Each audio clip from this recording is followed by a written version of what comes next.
Okay,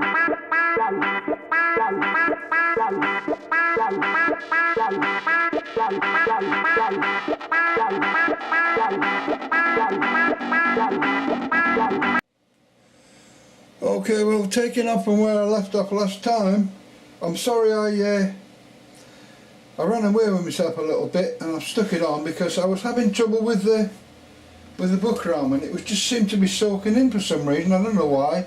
Anyway, I've stuck them on, which is something you can do. It's not a hard job. And the only thing I wanted to mention while you were sticking them on was that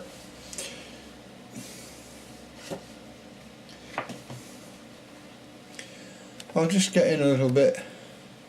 You leave a little gap here, about 1/8 of an inch. I've left too much there and too little there myself. And what it's for is just when you bend it over, it's to stop the two bits of card touching. Well, I've left it too far there. You can see that I've left it too far. I left a little hole, and it's gone in reasonably well at that end, but I've still left a little hole. They shouldn't be there really. But it's not the end of the world, and I've been a bit messy gluing up, but it's gone in now. I put a bit of weight on it. I flattened them down and put a bit of weight on. I've never used this buckram to do this before, and because I'm putting a lot of weight on a small area, either my glue was wrong or something's wrong. I don't know. Sage Reynolds didn't seem to have any trouble with it, but I'm having trouble with it because these are all brand new. As I say, it's the first time I've done this with this stuff, and I've made a bit of a mess with it trying to put it in, but it's gone in and it's quite solid. But what I'll do now, the other thing that you've got to do is to just turn these edges over here, because they'll start getting knocked, because they're sort of squared off. I think Sage Reynolds called it an oblique angle, this angle here. So what I'll do, and I've got a popper which does corner popper, but it just won't fit. It won't take the angle. That's why they call it an oblique angle. If you look, it won't go any further. And there's some that will fit on, but mine won't, because it's got a special thing where you fit it in and it catches the same thing every time. So it's positively useless, that. So he did say use a nail clipper, and it's quite simple. I think everybody's got a nail clipper, or the girlfriend's got one, or the mum's got one or something. You put it on the end and you line it up from corner to corner as best you can and give it a nip, and it takes the corner off quite nicely.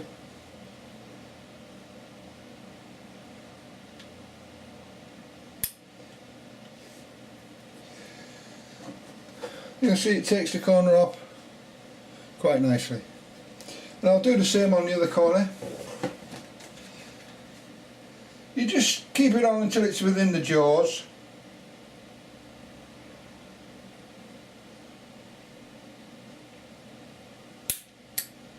If you get it right, you can nip it straight off, like so, like that one.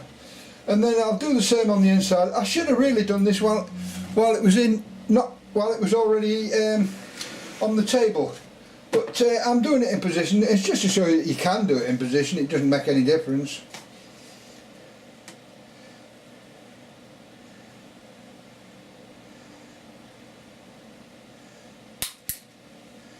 There we go.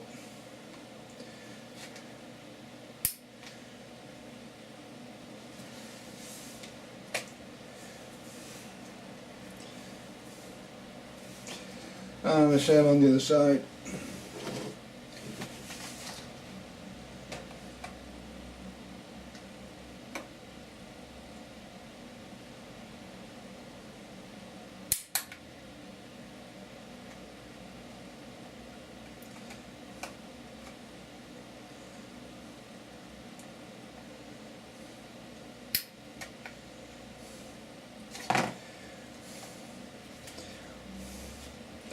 There we are. If you've got little bits and you want to pick them up, just damp your finger and they'll stick to your finger quite happily.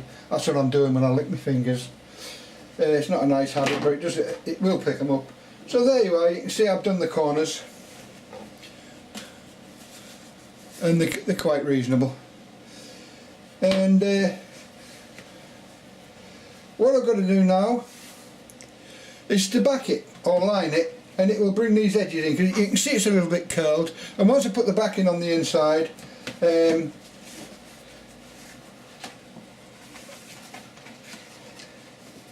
what we're going to do for the backing is to do two pieces, and I'm going to go from the internal dimensions of the book, of the box or the case.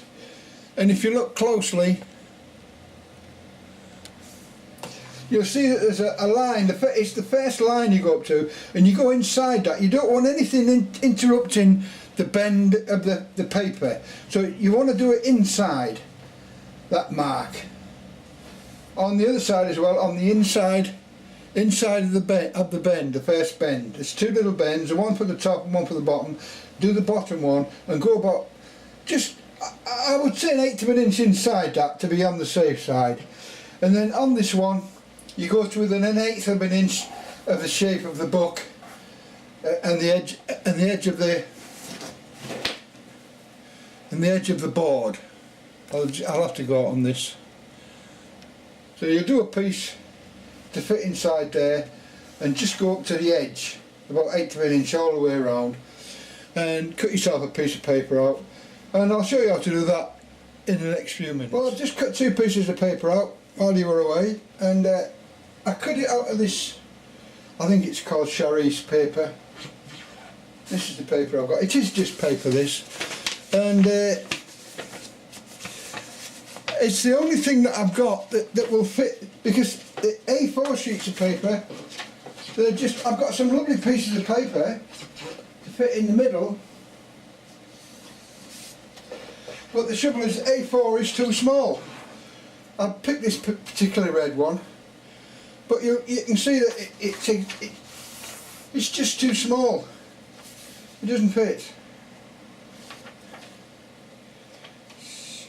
Just small by about 1 inch, so it's totally useless. A4 is useless, so you've got to use something bigger, and you can use white cartridge paper if you want. You're quite happy to use that, but I'm using this because I've got it, so I'm going to use it up. It's my last few bits, and I buy all sorts of paper just to try it. And this is a bit of a swine to stick as well. So you can see I've just cut it to size, 1/8 of an inch, 1/8 of an inch all the way around, and at the edge where the lip is, it goes to the end of the lip here. You can see where the lip is there, where the book turns over. And where the book turns over, just give it 1/8 of an inch, 1/8 of an inch all the way around, and that will do, and give you a nice viewing edge. And then I've done the same. Once I'd got that, I used that as a template for the other piece. So the other piece is exactly the same, except that there might be a few adjustments on it, but it's practically nearly the same. Yeah, there are a few adjustments. It's a little bit different, the size in there, because of the card I've got inside. So what I'm going to do, I'm going to stick those in. And I'm not going to show you me sticking the glue in, gluing up, because this is a bit I get annoyed with, because the paper doesn't work, etc, etc. You'll have to learn to live with gluing up. I hate it, I hate it. But there you can see I've got the piece just less than the edge of the first joints, all the way around, and with that little bit at the end, 1/8 of an inch. And then they'll be symmetrical then, both pieces will be symmetrical. And they'll look quite smart when you're finished. So the next shot you'll see is it glued up. So I'm telling you now what I'm going to do, just gluing these bits in, which everybody's glued a piece of paper to another piece of paper, so I'm not going to show you doing that, it's just a waste of time. So the next time you see me, I'll have glued all that in. Okay, starting again where I finished last time. I've glued the back in, and this is my final bit now, and I've only done 2, so these are the 2 that I've done, and I'm going to show you the finished one, and I'll put them both together in a minute. So you can see this is the one I've finished, and I've glued the backs in, which it went in quite well actually. There wasn't a lot of trouble. I thought I was going to have a lot of trouble gluing in. I'm not a good gluer and I tend to get a bit excited, but there you are, fit exactly. And what I've done, I've put a little jam label in, which you get 60 preserving labels. I think I get them from Amazon for a few coppers, and I've got several different types. There's blue ones, I've got small ones and big ones, and this one's got a shiny surface on, so I should imagine you can write things on it and then take them off for whatever's in the book. It has got a shiny, I don't know if you can see it there, it is a shiny surface. I'm trying to show you what type of surface that is. And there you can write on with a China-graph pencil or something, and you can rub it off after if you've changed what documents are in there. It's just a reference for the documents, that's all. And it gives it a bit of a classy look, I think. But that's the one I've just done.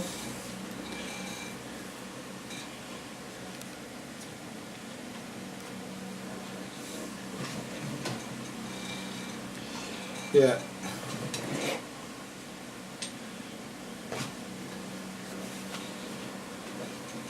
Yeah, that's what she looks like all the way around.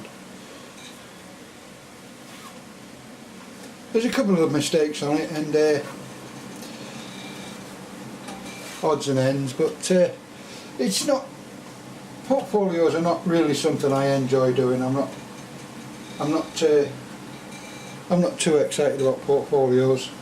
And this is the first one I made, a bigger ribbon, that's all, and a different inside, because that one I didn't have the I realised I didn't have the paper for the size paper. Anyway, I'll stop there and hope that's been some use to somebody. And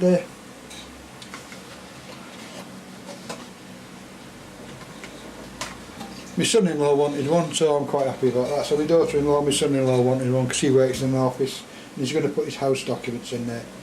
So I'm going to make another one for him, and that'll probably be me. Thanks for watching.